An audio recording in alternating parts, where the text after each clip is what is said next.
Salam monsieur. Donc, concernant le code d'invitation pour Hack the Box, afin de rejoindre la plateforme Hack the Box, on doit trouver un invite code sous forme de invite challenge. Donc, on doit hacker la page pour trouver un invite code. On a ici un bouton qui dit click here. Il nous dit que on peut vérifier la console de notre navigateur. Donc, on ouvre la console du navigateur, par exemple sous Chrome. La même chose est pour Firefox.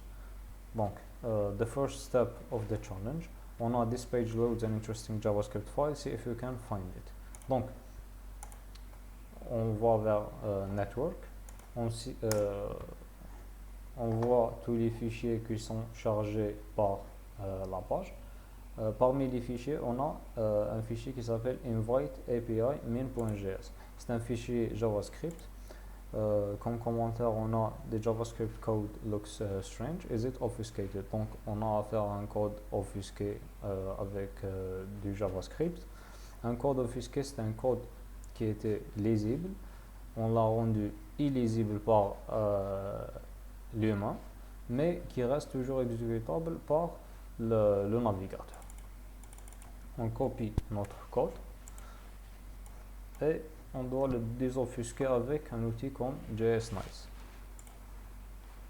Le résultat nous donne une fonction qui s'appelle makeInviteCode. Elle fait une requête de type POST vers l'URL suivante. Donc on peut soit faire la requête manuellement ou directement exécuter la fonction dans la console car elle était déjà chargée par la page. Donc on a comme résultat data et encryption type. Un hint qui dit data is encrypted, we should probably check the encryption type in order to decrypt it.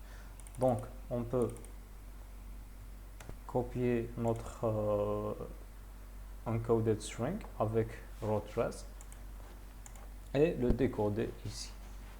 On a row13, l'outil c'est row13.com. Le résultat est in order to generate the invite code, make a post request to API invite generate. Donc on doit faire une requête de type post vers l'URL suivante. Pour faire cela, on peut soit utiliser un outil comme Postman ou le navigateur ou avec un terminal sous Linux. On est de la manière suivante. On a l'URL, c'est hackthebox.europe et notre URL. La réponse, c'est un success.